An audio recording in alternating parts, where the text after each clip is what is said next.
Welcome to the Moon Collective Sanctuary. I'm Dr. Lydia Luna, and I invite you to join me on a journey of self-discovery, healing, and transformation as we explore the depths of our inner and outer world to unlock our truest potential. Welcome back to the Moon Collective Sanctuary podcast. My name is Dr. Lydia Luna, a licensed clinical psychologist and founder of the Moon Collective Sanctuary. And today I'm joined by Brian Hyman, an author and expert in yoga and meditation. And today we're going to talk about emotional sobriety, finding freedom, harmony, and peace and recovery. So thank you so much, Brian, for being here. I'm so excited to speak with you today. Thanks for having me. I'm excited to have this conversation. Yes. So emotional sobriety, that's not a term that many have heard about. So I'm curious to hear about that term. But before we get started, let's hear about you, your journey, and what it is you do. Sure. Thank you. Well, I'll give you the mini bio version. I am in recovery. Next month, it'll be actually in a few weeks, I'll be sober 16 years. So the work that I do now teaching yoga and meditation, it's based on my personal experience with how these things, these spiritual practices help me evolve and grow and find my recovery, and my professional experience as well. I've been working at a treatment center for about 13 years. And so I've been leading thousands of people throughout this time, and I've seen firsthand how these things, these simple practices, ancient practices, are still very relevant and contemporary and modern. They're so healing and so transformative. So my story goes like this: I got sober at 34. I started drinking. My late teens, early 20s, it progresses, it starts to get worse. And my desire to live, to have motivation, to do something meaningful with my life sort of starts to evaporate. It's not a unique story. Once you listen to a lot of people in recovery, the alcohol, the drugs, whatever it might be that we're addicted to, it zaps our life force. It sort of takes our motivation, our intention away. And that's what happened. I started to drift, and I started to sort of squander my resources, my time, my energy, my purpose. I didn't care much about life or society or being a meaningful part of anything. Relationships, friends, everything starts to fall away. What happened for me was my mother got sick, and she had a terminal illness. And during this time, near the end, I had a chance to help take care of her. I was able to stay sober, and I held her hand when she passed. And it was meaningful. It was more than meaningful. It was really poignant. It was a pivotal moment. It was a catalyst in my life, because all these years later, I look back, I was holding in my hand. She passed while she was holding my hand. So I had life and death in my hand at the same time. And when you touch death and you touch life, in this case physically, but also metaphysically, spiritually, psychologically, your relationship, or at least I'll speak for myself, my relationship with life and death is no longer the same after this. I can't look at life the same way, and I can't look or feel about death or experience these concepts anymore. Everything just exploded. So about 8 months later, I looked at my life, my mortality. If all of us are here for a short time, and if life is so precious, and if it's such a miracle, and I looked in the mirror and asked myself, what are you going to do with the time you have left? And so it was time to get busy living. So I got sober. I went to 12-step meetings. I started to really open up and started to discover who I was and why I'm here, and what I was just not just born to do, but how to express, how to love, how to serve, how to be the best version of myself, and to try to help other people. And so I've been sober for nearly 16 years now. Amazing. I learned to teach yoga and meditation as part of my practice. And I wrote a book about the work I do. I've recorded audio courses. I've recorded guided meditations. I've written articles. I've done interviews. And it's interesting because, all this coming from a place where I really didn't care. If I'm living, if I'm dying, I'm just drinking, and then getting to a place where I'm a father now. I have an 11-year-old daughter. Like, nothing means more to me than life, than vitality, than being a parent and being a teacher and trying to help others. So life is a miracle. I don't say that lightly. I've had a lot of things happen in my life, as many of us have, and I'm really grateful to be here today, to be alive, and to be able to share. Yeah. And, as we were getting ready to do this, something that kept coming up regarding addiction is this innate need to connect, right? And maybe we can talk about that, maybe for you personally or just addiction in general. What are your thoughts about a desire to connect, but also feeling disconnected? So using substances, alcohol as a way to maybe manage that? What are your thoughts? Yeah, over the years, it's interesting. If I were to be asked 15 years ago what my take was, what my opinion or thought was about connection or what causes addiction, or depending on where I am in my recovery process, we get a new understanding. We get new insights. Things start to make sense. I thought I drank because I was lonely and sad and depressed. And over the years, I've realized I've heard things like, we drink and use and engage in addictive behaviors because of trauma. And so I looked into that. Was there trauma? Nothing specific. And then there were some subtle things, some feelings of hopelessness or abandonment or rejection or betrayal. There were things like that I guess could be considered trauma. And I think that's where the disconnection starts to come. Not so much, I guess it's twofold. It's disconnection from caregivers, family, society, not feeling part of something meaningful. And then it's also a disconnection from the self. And that's the piece that I've been focusing on personally. And that's where the yoga piece comes in. Yoga means union. It's to unify, to bring together, to connect, to unite, to bring in a state of wholeness, mind, body, spirit. So it's not a coincidence, at least in my opinion, that those of us who have suffered from addictions start to practice something like yoga, not just the physical practice, but we start to get into the philosophy and the psychology and the spirituality of it. These separated aspects of who we are. The mind's over here, the body's over there, the spirit's over here. All of a sudden, practicing yoga, mind is here, body's here, spirit's here. We're connected. There's really no desire or need or even the idea, the thought doesn't even come up anymore to go and use drugs or alcohol or other behaviors or substances to substitute. There's no gap anymore. There's no hole. It's been filled by this spiritual solution, this holistic approach. I do feel that a lot of people over the years, I've met a lot of people, patients that I've worked with who have that disconnection. And it's a sad thing to be almost adrift or lost or detached from the real self, the ultimate self, maybe a God within, a higher power, something like that. Kind of a short answer now is we do end up using drugs and alcohol and other things to sort of fill that space where the healthy alternative is talk to someone, be part of something, pray, meditate. The connection is there. Maybe the line or, like a telephone line has been severed. Yeah. Just put it back together. Yeah. Reconnect.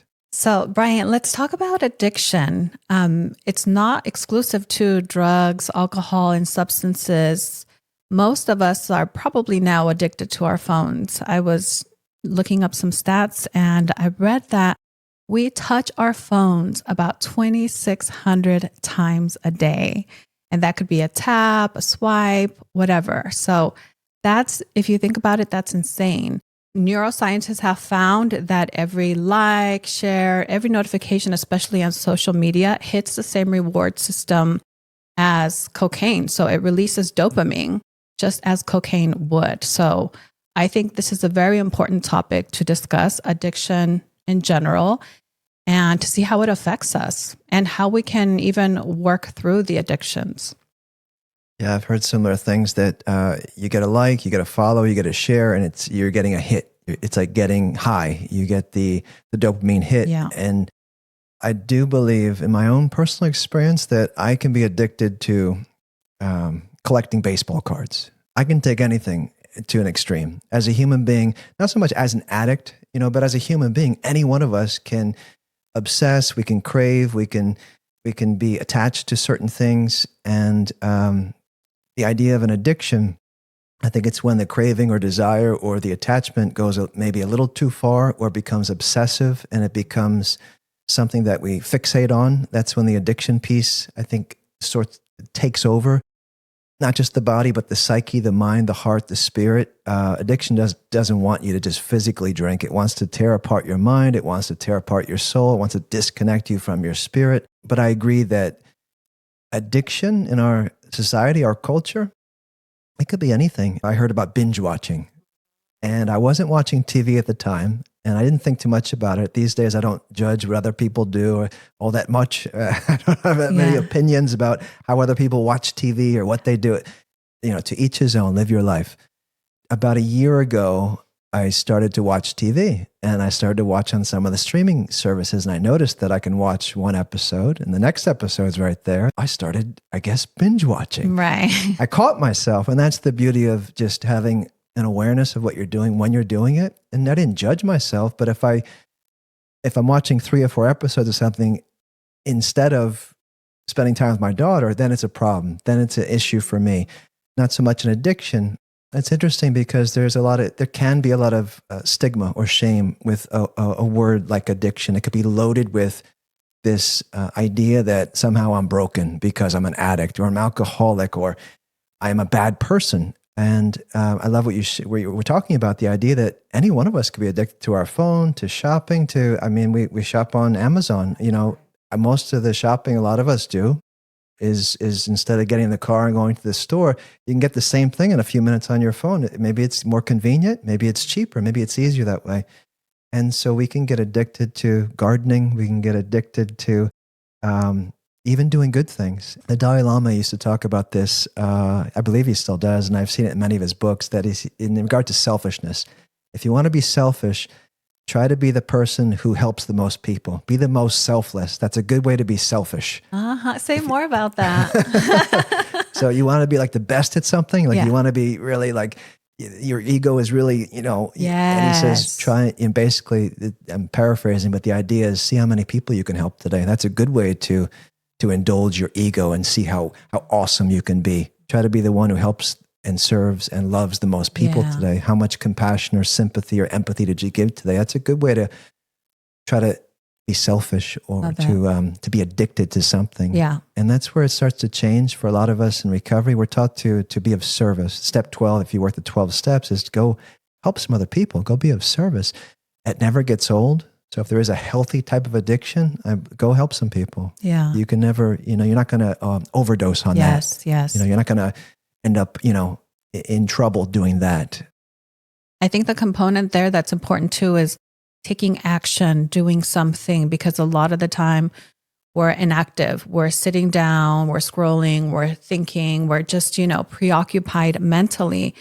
And if we can just incorporate our body, whether that's movement, doing something, going somewhere, that's a distraction from being in the thought loops, or being in that addictive mindset of I need, I want. When you're doing something, especially for somebody else, you're not thinking about that at all. So that's a good way to get out of that. Yeah, get into action, positive action, contrary action for a lot of people who can obsess and worry and feel that they're stuck in anxiety or depression, which are legitimate feelings and emotions. There's a teacher years ago, he said, move a muscle, change a feeling. It's funny, like in our culture, we can get sedentary. We can just kind of sit and literally sit physically, but sit with our misery, and everything changes. Your whole posture changes, and everything gets or you can get busy doing something. It doesn't have to be too active. I actually go every day for a walk in the afternoon. And when I was younger, I used to make fun of all the old people. All the older people used to just walk, and because when you're younger, they know something. It's like you want to play sports and run. Yeah. And now I guess I'm that older type of person. Now I'm just walking, and that is a really neat way for me to come home to myself. And when I'm walking, I don't take my phone. I'm not, I don't have any earbuds or anything like that. And again, I'm not judging how anyone else may do their walk or exercise. I just like to connect. Like I'm looking outside now, there's green everywhere. There's plants, there's trees. Like that is so grounding for me personally. And back to what we talked about earlier, when I'm not at home with myself or grounded, I am going to be scattered and I am going to be all over the place mentally, and I won't be able to figure out how to be connected to myself. And I am going to look at outer things to somehow help me, save me, fix me. And that's a really dangerous place to be, because that list never ends and the hole is never filled. Well, I think this is a good time to talk about emotional sobriety. What is this? Emotional sobriety. Emotional sobriety was something I heard about when I got sober. And when you're in your early sobriety, at least my experience was, I wasn't ready to tackle that. I'm just trying to stop drinking. And maybe I'll work the steps, call my sponsor, go to some meetings. Maybe I'll go to yoga, do some meditation. Emotional sobriety, that sounds heavy. It's intense. Who wants to talk? The reason I drank was to get away from my emotions. Now you're saying, pull up a chair, emotions, and That's true. So I had a few years sober and I started to look into this. And the idea is just what I realized was that I didn't drink just because I was thirsty. And why am I drinking then? Am I sad? Am I lonely? Am I depressed? Am I anxious? If I can figure out what's behind it emotionally or mentally, I probably have an idea of how this thing works. I can stop it if I can back it up. And that's the emotional piece is if I can pause with awareness, and this is the hardest part, is telling an addict or an alcoholic or someone who's about to engage in an addictive behavior, can you just pause for a moment and think about what you're doing? No, that's why I'm doing it. I don't want to think. I don't like who I am right now. I don't want to be present. Why do you think I'm trying to alter my consciousness and zone out? That's why I'm doing this. But there's a tiny little gap there. And it's almost like by the grace of God, we get this tiny little moment to actually pause and say, I think I'm lonely. It's like a light comes on. And if that's the emotional piece, the emotional sobriety is knowing what you're feeling, when you're feeling it, being okay with it, not judging it, and making friends with it.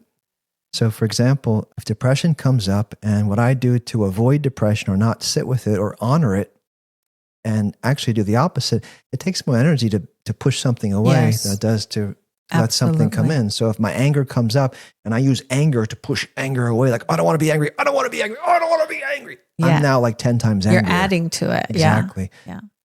As opposed to, let's say anger comes, I recognize it. I can feel my heart's racing. I can feel my body's tense. I can feel my jaws locking up. I know what happened. That person said that same thing again. All of a sudden I'm angry.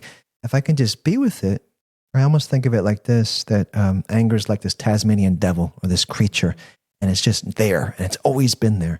And I've never, as someone who's suffered by this thing's presence, I've never actually stopped to say hello, to ask, what's your name? Yeah. How are you? You want a coffee? What's going on? That was a shift that helped me find the emotional sobriety. Was I did this as a meditation, as an exercise years ago. I found I was getting angry, and I just sat. I had just learned how to meditate, so I was just doing my best to sit, trying to breathe, and my breath was all over the place because I was so just jacked up on just adrenaline and just anger. And I thought about just visualizing this sort of entity, like this creature. And I finally just had this sort of imaginary conversation with it. And I said, hey, you, listen, you've been coming around for years, and I don't like you. You don't like me. But this can't carry on this way anymore. This is exhausting. You know what? Let's try something new. Come take a seat with me. And then I can imagine anger's like, so like, wait what are you trying to pull over here? Like, this is not how you've always, like, this is our thing. I come and then you act and then I punch you and you punch me. And it's the whole paradigm shifts when I'm in the awareness of see you. And it's almost like it's a small animal that's hurt. It's a child that doesn't know how to ask for anything. That's right. And as best as I can, I just hold my ground. I said, just take a seat. Whenever you're ready, I'll be here. Just take a seat. And then I could just imagine anger is just getting even more mad because it doesn't know how to do anything but be anger. Yeah. And in this meditation I did, finally he circles me, and he finally sits down next to me. You can imagine like two bumps on a log, me and my anger just sitting there, and neither one of us knows what to say. It's really awkward, like a first date. It's like, so how's it going?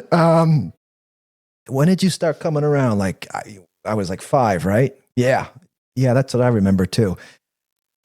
Is there anything I can do for you? You know, maybe we should start to hang out more or talk or is, because it's not really working anymore. This thing, this dynamic we have, it's, and I can almost as I'm having this imaginary conversation, this meditation, and it may sound crazy to some people, but it worked. Whatever works, do it. If it's a 12 steps, if it's Buddhism, if it's spirituality, whatever, this is just what worked for me. So if it helps anyone, I'm willing to share it, even if it sounds sort of nuts. All right. That's what I thought. I used to think all this stuff was crazy and nuts, and I had mental health issues. And then at some point, I'm like, I'm human. Anger is part of humanity. Absolutely. Depression, sadness, loss, grief. This is part of who we are. I believe we need to experience this. I want to experience it all. How boring would it be if we were only happy, if we were only neutral? Like, we need the contrast to appreciate all aspects and learn different aspects of ourselves within those emotions too. Yeah. And it works so well with anger that all of a sudden I said, listen, if you have anything you want to talk to me about, just you come anytime and you talk to me. And then if I have anything that comes up where I'm going to need you, I'm going to come to you. And it really started to work out where I would see things in the news that got me angry. There was one thing where there were children who were starving. And I really got angry about this, that we have resources, we have money, we're in a country that, and then how is this happening in this culture, this part of the world that it made me angry. And the anger actually says, hey, you know what we can do? Let's feed them. Yeah, that's the best way to get revenge. Yes, let's do that. So I called some yoga teacher friends. We created this fundraiser. We did this thing to bring awareness and to bring funds and money. And we had a live band and we had vendors and we had this huge thing. Yes. So the anger actually became the catalyst. Exactly. Without the anger, making, like when you see something that enrages you, back to action, do something and use your anger as the fuel. Because otherwise, if you're just complacent, like, oh, well, you know, what am I going to do? I'm just one little person. I'm just a drop in the ocean. But something like anger, and if you use it wisely, I mean, you can set the world on fire. That's right. And I did the same thing with depression. I sat with my depression. It was the same thing. I said, when did you start coming around? And then depression talked back, and he told me when. I said, yeah, that makes sense to me too. What do you need on a daily basis? Like, do you want to just talk? Or maybe there's some days where we could just sit together. And I imagined, I thought depression said, I would like that. And that was like part of my emotional sobriety was, these aren't enemies. There's a Buddhist tradition that talks about, we have 51 mental formations. Some translations say 52, but either way, it's a lot. And if you're a human being, you have all 51. You have the whole set. You can't say, I like joy, happiness, compassion. I don't like anger or depression. Can we take those out, remove those? No, sorry. It's a full set. 12 steps. You don't go, I'm going to do step 2, 5, and 11. No, you have to do all 12. What are these called? It's a Buddhist tradition where there's 51 mental formations. Mental formation. And the idea is you have them all. And if you have 51 people in your house, wouldn't you want all 51 people to be comfortable and content? Because they're going to be there for a while. Yeah. And you don't want one of them to all of a sudden, not be in a good mood. And the emotional sobriety piece is to be sober means to be clear-minded, to be even-minded, to be not under the influence of anything, including emotions. So if anger is running the show, I'm not going to be a nice person to be around, and I'm not going to be speaking from my heart. I'm not going to be the best parent or teacher or friend. So anger doesn't run the show. We have an agreement. You speak to me first. Yes. And then I'll share for you.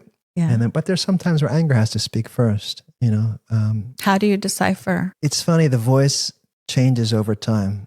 Did you see the movie Inside Out? Everybody keeps bringing up this movie and I still haven't seen it. I have to watch it. It's a beautiful sort of visual representation of what we're talking about. Uh-huh. It's an animated feature where it takes place in this little girl's head, and all of her emotions, 5 or 6, they're all embodiments. They're all characters. So anger is this red guy. He's got fire coming out of his head, and there's sadness, there's joy, there's fear and disgust. I think that's all the characters. And you actually get to see they all have a different color. They all have a different demeanor and voice. Yeah. And so anger didn't have a voice, my anger. It was always just this grumbling, menacing, kind of spitting and there was no vocabulary. And because of the dialogue that I opened up through meditation with anger, I was able to give my anger a voice, that it's okay. It's okay. Tell me what's going on.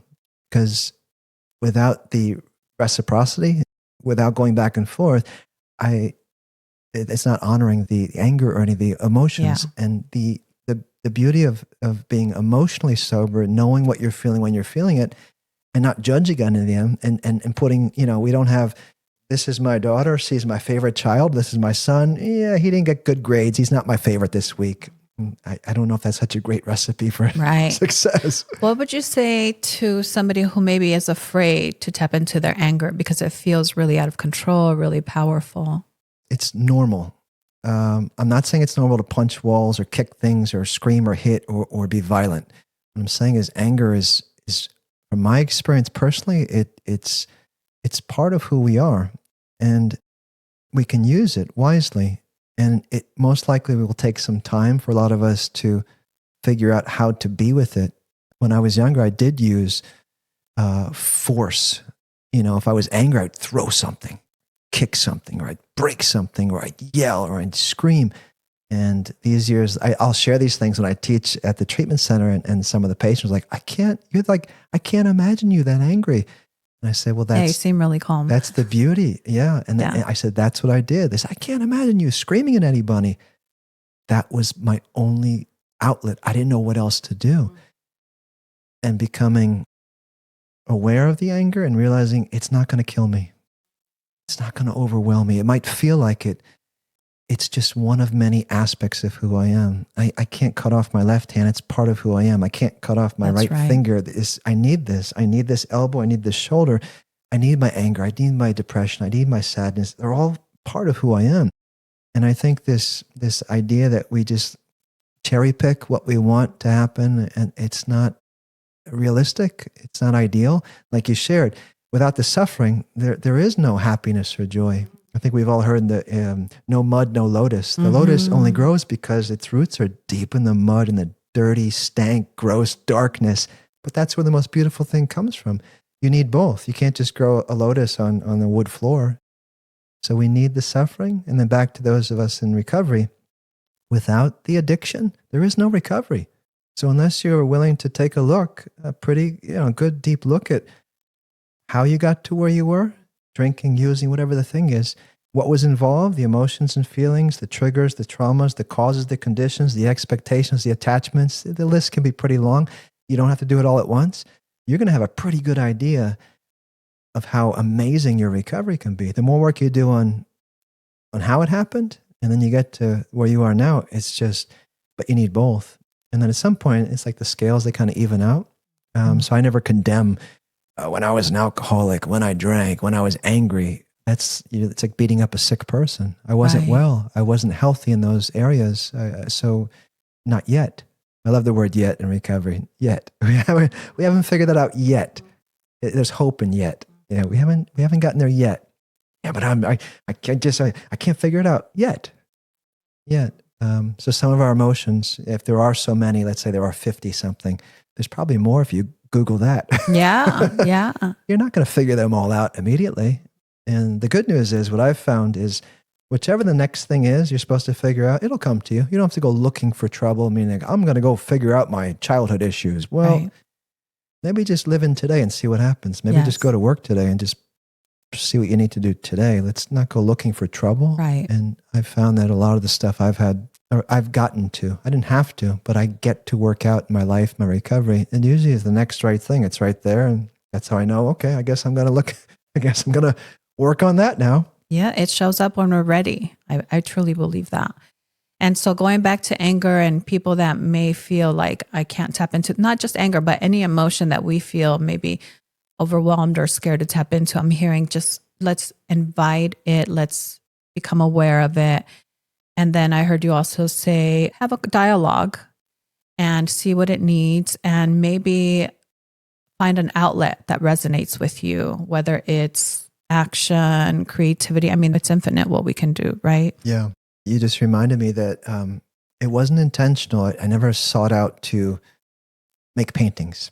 So in early sobriety, I didn't have the wherewithal, the awareness, whatever you want to call it, to even approach what we're talking about. If someone would have said, you need to be emotionally sober, I would have said, you need to take a hike. Get out of, I don't want to hear from you ever again. Right. How dare you propose such an idea? That's insane. I wasn't ready. But when you're ready, you're ready. And so what I did when I wasn't ready yet to actually put voice to these things or start to find language around it was, I was always creative. And I think all of us have it. Creativity is part of it. I think it's one of that, in that set. Everyone's, I'm not creative. Nonsense. I'm not artistic. Nonsense. Yes. All of us have a knack for something. We are creators. That's it. Yes. We're here to do and create and be and act. And you're not just like a robot. Yeah. Like if you cook food, like you're an artist, you're a creator. You did that. Like it doesn't have to be a Monet or a Picasso. Right. Yeah. So speaking of painters, I was living in LA and I got sober, and so much was coming up for me personally as a result of going through the 12 steps. And it was all brand new for me. And I started seeing, where I lived in LA, there was just random pieces of plywood and other discarded pieces of wood, construction sites and things like that. And I just had the idea that I'm just going to take it home. I'm going to paint on these. And so I went and found some cheap paints at an art store, and I got some brushes at like a dollar store. And I just started to, with no training, self-taught, I guess. So the anger, like we talked about the cartoon character with red. So if I was in an angry mood and didn't know what to say or who to say it to, I would get my paint out, I'd get the red, and I would just start getting it on that wood. And then all of a sudden I'd be motivated by that, and I'd get the black and I'd put an outline over that. And then all of a sudden blue is next. And I'd get the blue in there. And then I would take a piece of my journal, rip it off, stick it in there, put some more paint over that, and became these multi-layered, multi-dimensional, if you will, expressions of things I didn't yet have the capacity to give language to. I didn't know what words to use because I never was able to talk about my feelings. I was never given that opportunity. Even if I was, I didn't know what to say anyway, but I could do this. You were expressing it, and that's what feelings need, expression, and you were finding your form. So a lot of my anger and a lot of my emotions ended up on these paintings, and I journal a lot. I can write really fast. Can you read it though? One of my skills, one of my talents is I can write fast. Okay.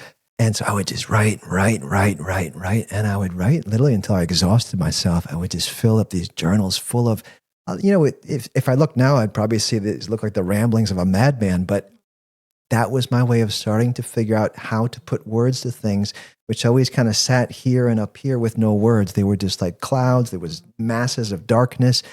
And that was huge too. So those who don't know how to figure out what to do with anger or any emotion or feeling, go in the garden, go for a walk, go play soccer, whatever the thing is, do sculpture, get some Play-Doh. It doesn't have to be some sort of professional effort. I picked up 3 pieces of wood off the street.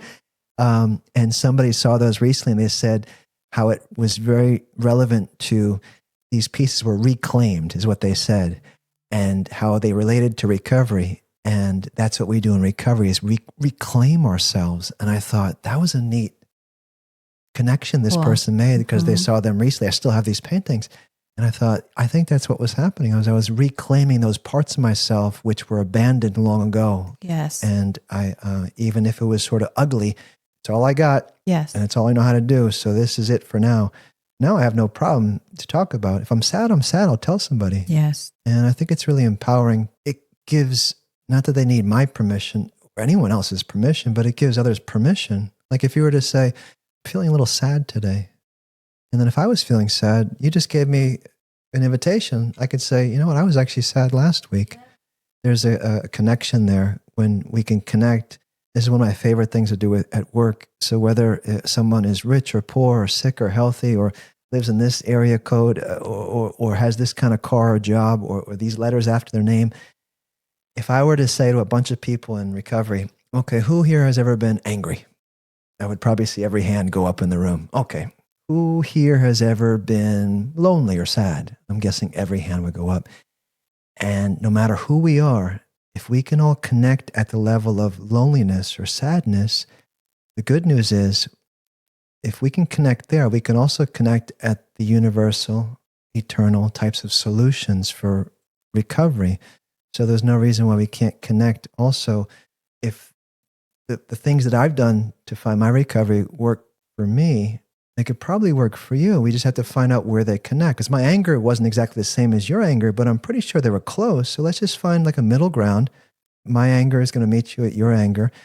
And it's really neat because once we can connect at that subtle level, yes, we're not up here anymore. Right. If we can talk all day about anger, we could talk all day about the 12 steps or any kind of treatment program. But if we stay at that outer, almost visceral, not so much visceral, but the intellectual, analytical, cognitive level, we'll never connect at that heart level, yes, that subtle level. And that's where I found my recovery when other men shared with me they were going through a divorce, they were going through bankruptcy, they were going through heartache and depression. I couldn't believe it because I didn't grow up with living examples of this. I never saw any men telling me this. So I always thought as a man, I was supposed to be tough. Don't yes, show your feelings or emotions. Just stuff it away. Be quiet about it. That's not what we do as men. Yeah. I don't know where I got that from. Movies. I don't know. Just TV Society, shows, yeah, society, culture. Yes. Maybe it was my friend group. I don't know, but it stayed with me. And it was so neat when other men and women too, in my early recovery started to, at that subtle level, started to share their emotional sobriety. I'm sad. And I remember thinking, are we allowed to say that here? Like, are we, yeah, we're allowed. No one's gonna, okay, good. And someone say I was suicidal. I can't believe that person just said that. That's what I was thinking. Because if you have a thought like that, you don't tell anybody. And secrets, they sicken us. You've probably heard that. Like, our secrets sicken us. And when I heard other people openly being emotionally sober in this case, it was just life-changing. It was attractive. I wasn't ready to do that yet, but I kind of made a mental note, like, I'm going to do that when I'm ready at some point. Yes. I'm going to be the person who says I'm sad or lonely. I can't do it yet because I'm still have too much ego and pride, and I don't want you to know. I want you to think I have it all together. Yeah. But that's huge. And I think, if someone's angry, tell somebody. It sounds almost counterintuitive, especially if you've hid it or kept it inside. Tell someone, and it's pretty likely they're going to say, yeah, I get pissed off sometimes too. And in that moment of connection, there's the healing. There's the transformation. Because if you get me, I can drop my shoulders. I can let out a sigh of relief. Like, thank God I'm not the only one in the world who feels like this. Like, you think this is, you agree, right? Like, this is not normal. Oh my God, I thought I was the only one. And I think that's where the lasting recovery lives, in that place of commonality and connection, where we're not hiding who we really are. There's a lot of surface level type stuff in recovery, and then you see someone, they seem to have it all together, and then behind the scenes, it's everything's not together, and that is not a good way to live. You can't be two different people, and you can't be a hypocrite, and you can't be a phony. You can't preach one thing and go home and then do something different.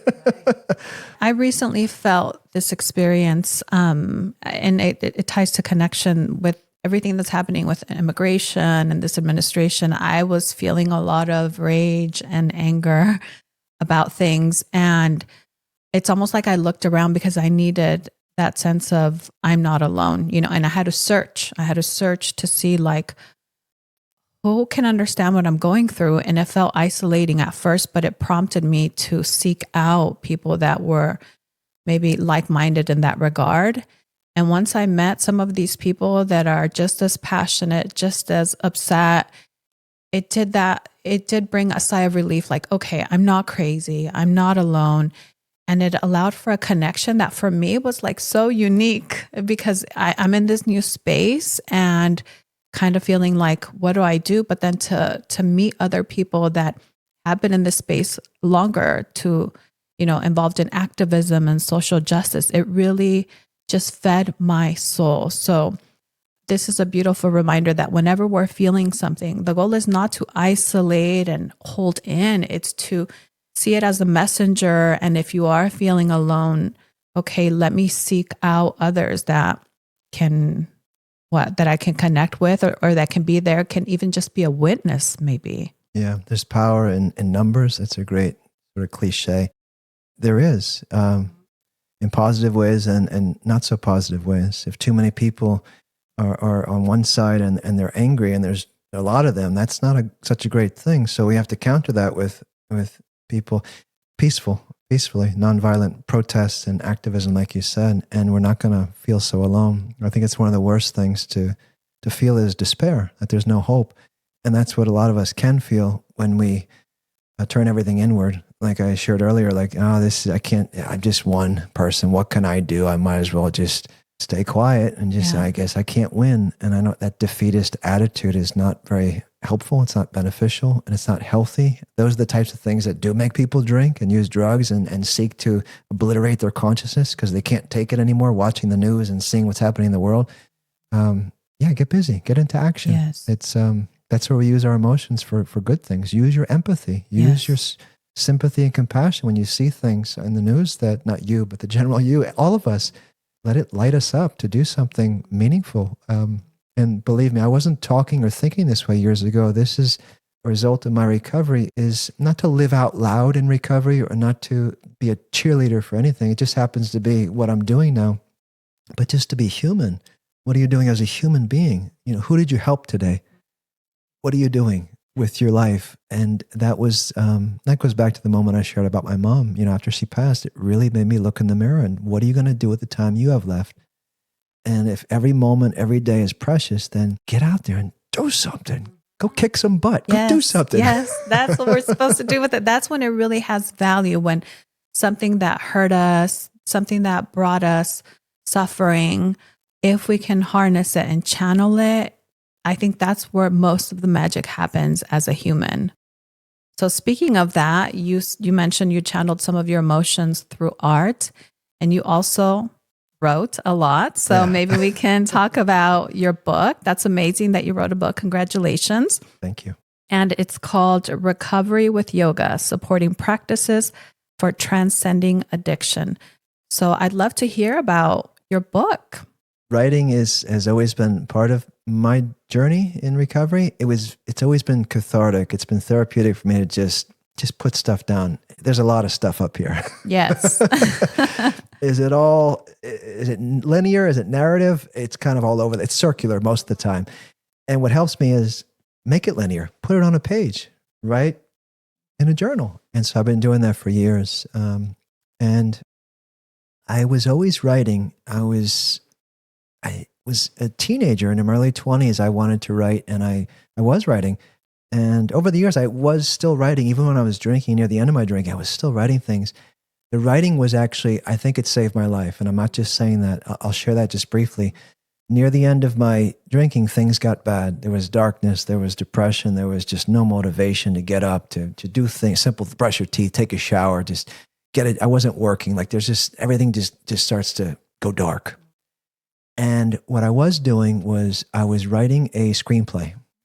And it was about a guy who may or may not be an alcoholic, who decides he may want to get some help, but is not sure. And so he decides to go to therapy. And so this was a piece where he was talking to his therapist. And so the dialogue came from, if I actually, it's very autobiographical, this screenplay. If I were to be in front of a therapist, and if I were to somehow find the courage and the words to say what I really wanted to say, this is what it would be. And I really believe that was the starting point where I couldn't do it yet verbally with a real person, but fictionally through writing. Basically, I sort of mapped it out so it wasn't so foreign anymore, that I wrote it into existence, basically. And then I wrote something similar with another guy around the same time. This is not as cheerful. Where he decided to jump off a building.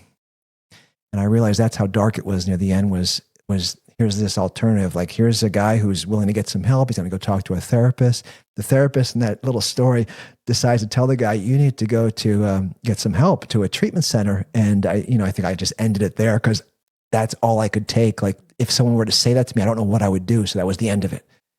And the next thing was the other guy who kind of went the other way and just decides to, move toward that really dark place of suicidal ideation. What would happen if I just jumped off the building type of thing? And luckily, that writing, it helped me sort of, what we say in recovery sometimes is play out the tape. Like, what would happen if you did that? And I was able to do that. And looking back in both cases, like, no, I don't want to do that. I may want to do that.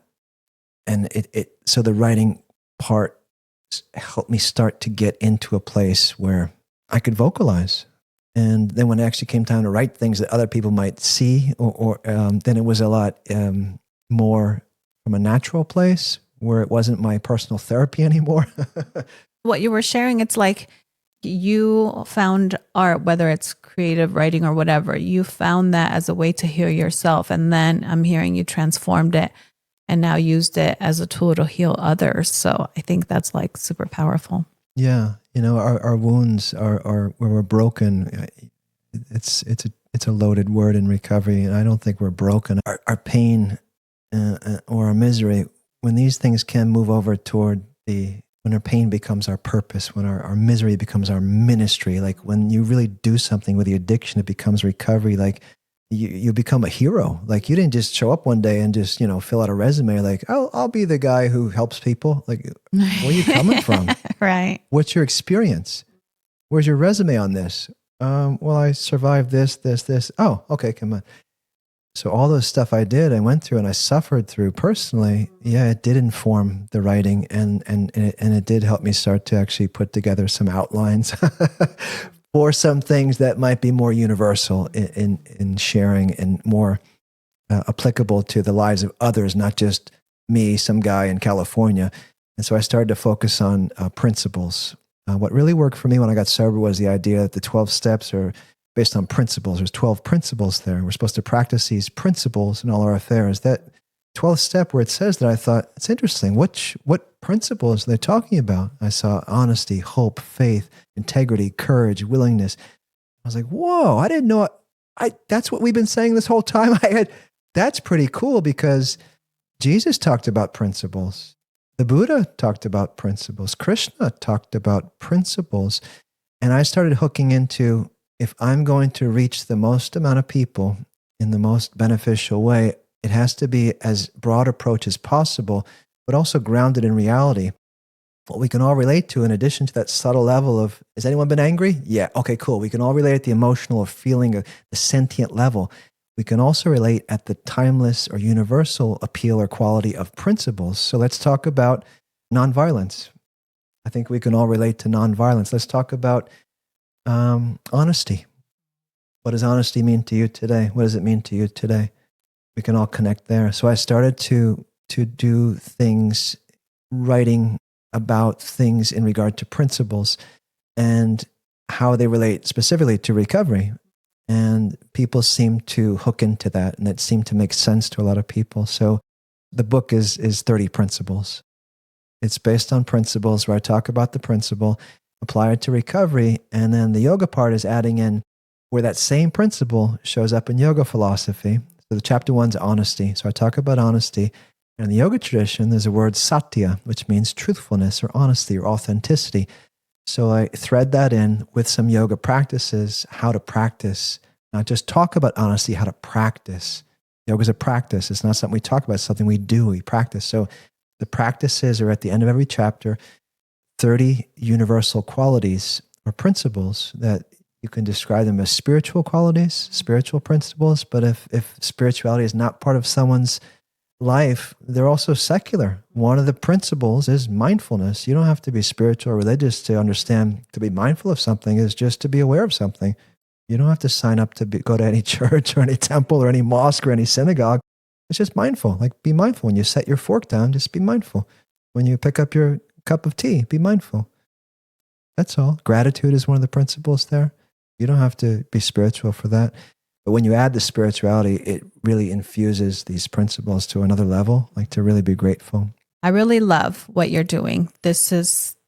I think this is the best thing we can do with life experiences and using what we've been through to share with the world. So thank you for investing the time and energy to write a book, because I know that's a lot. And so for the listeners, I mean, from what I understand, this book contains 30 tools to transcend addiction. So that's pretty powerful. And we're getting ready to wrap up, but I would love if you can share a piece from your book. Sure. There's something I wrote in the conclusion. I think something that hit me when I decided to get help with drinking was I thought I was going to be categorized as a loser, as an alcoholic, which meant to me I wouldn't be able to get a job, I wouldn't be able to get a wife or a family or a house or a car. I just thought like I was going to be the outcast in society. And that's just my take on it. Maybe some other people feel the same. But what you just shared is what I share at the end. For anyone who may feel that way, it's the opposite. So if you've survived cancer, you're now uniquely qualified to help other people move through cancer. If you went through a divorce, you can turn and help your friends who are about to go through a divorce. If you've experienced bankruptcy, whatever the thing is, life situation, whether it's financial, whether it's health, whether it's relationship, if you've gone through it, you have the tools. Especially if you've made it through, reach back and help somebody else. And nothing has given my life more purpose and meaning than that, which is a strange thing to think. You know, if you would have told me when I was getting sober, this is going to be the best thing that ever happened to you, I would have said, Right. Come now. Like, how do I, does that, say it again? it's given my life such a purpose, because when all else fails, I can try to save a life. That's incredible. So that's what I actually wrote about near the end, for anyone who thinks that maybe having an addiction is some negative thing, that you've somehow been, earmarked for failure. It's the opposite. Don't take my word for it.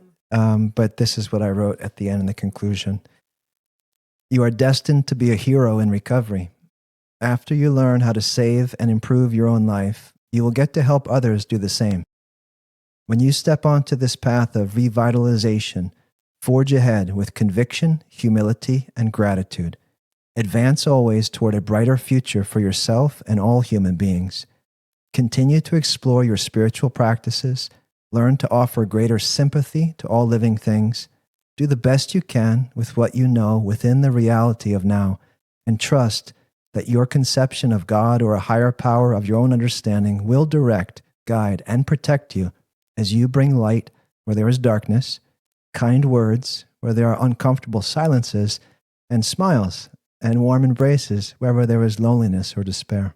Bravo. I love it. Can you show up your book so people can see what it looks like? Recovery with yoga. Yeah, it came out last year. We won the Nautilus Book Award. I saw that. Yeah. Congratulations. It's a more validation that this is what we need right now. Yeah. So thank you for showing up in the world. Thank you. Thank you. And this is proof too, like how you shared how the thoughts, the criticism, the judge can come and say, your life is doomed. You're an addict, let's say. You made a choice to change, and it's possible. So that's like what it takes to make a choice, to take today as an opportunity to live our lives. So thank you so much. I'd love for you to share, where can people find you, your website, social media handles? Yeah, brianhymanyoga.com. I have a new art site. The paintings I talked about are on there. It's brianhymanart.com. I have courses and meditations on Insight Timer. A lot of my content is on there. And, very impressive. Yeah, I've been busy. Yeah, that's great. In a good way, a positive way. Yes. And just to share some of the things. I get to work in a treatment center, so a lot of what I do is private, and it's just with a handful of people at a time. And so this is just another thing that I felt called to do, is to, since these teachings seem to be working, I'll do my best to try to share with as many people as possible. Whoever wants to, read it, listen to it. Any last messages or thoughts before we conclude today? Never give up. Yeah. You mentioned making a choice. So for me to make a choice to get sober, it wasn't, okay, I'm going to be an author. I'm going to be a influencer. I'm going to be a content creator, whatever the term might be. I just went to my first meeting. That was it. No expectations. Yes. I don't know what's going to happen. My advice or suggestion is just do one thing at a time. Just do the next right thing to anybody. And that goes for people new to recovery, people who have had some time sober, people who are in long-term recovery. The formula doesn't change. Just do the next right thing and never give up. There's a great saying we hear in recovery is, don't give up 5 minutes before the miracle. Like so many of us, it's like the happiness is right there, the joy, the contentment, but forget it. It's too much work. Like, oh my gosh, you don't even know how close you are. Just don't give up. Yes. Just keep going. And I promise you, I guess I've been doing this long enough and I've been living this long enough where it does get better. Just hang in there. And talk to other people, connect with other people. You're like we've been talking about today. I'm pretty sure you're not alone. Whoever you are out there thinking like no one knows what I'm going through, I can almost guarantee that if you find someone to talk to, they'll be able to listen with compassion, and you won't feel so alone, and you'll find the solution with other people, with togetherness, brotherhood, sisterhood, unity, yoga. Yeah, so hang in there to anyone who needs to hear that today. That's right. Hang in there. And you're not alone. No. We just have to reach out to find our people. And the universe responds. When we extend our hand, the universe responds and leads us towards our people. Yeah. Yeah. And hopefully people will seek you out if they need somebody as they're listening to this and they're like, where do I start? Who do I reach out to? You're a great resource. So hopefully people reach out to you. Yeah. And the reason I have my courses and meditation on Insight Timer, it's a free app. So anyone who wants to access it on their phone or on the internet, it's free. And then in the courses, there's an interactive course classroom. So let's say somebody's listening to my course and they have a question. They put the question into the classroom. I moderate it. It's my course. I can answer you directly. Perfect. And I usually don't let more than a day or two go by without answering all those questions. And so it's really a beautiful thing to see. Questions come in from all over the world. Amazing. And I'm not here to save anybody. I'm not here to be it's their recovery. It's your life. But I could just share my experience. That's all I can share. And it hasn't happened yet where I haven't had something that I was able to relate to and share. So definitely, feel free to reach out. Yes. Reach out to Brian. Social media, I'll do my best. Yeah. And if I can't help you, I'll do my best to guide you toward a resource or a book or a course or a podcast or a workshop or something that might be able to help. Great. Well, thank you for taking the time today, for showing up here, showing up in the world, and showing up for yourself, for being authentic. So I really appreciate everything you're doing, and I'm wishing you well on your journey forward. Thank you. And thanks again for having me. This podcast is awesome. What you're doing here is awesome. Thank you. Congratulations to you. Thank you. Putting this out into the world. Yes. Thank you. All right. Well, I'll see you soon. And until next time, everybody, take care. Bye-bye. Thank you for joining me on the Moon Collective Sanctuary. Remember, your journey to a more fulfilling and empowered life continues beyond this episode. Until next time, may you remember who you are and stay open to embrace all that life has to offer. Continue your personal transformation beyond this podcast. Explore our range of healing services and upcoming events at mooncollectivesanctuary.com.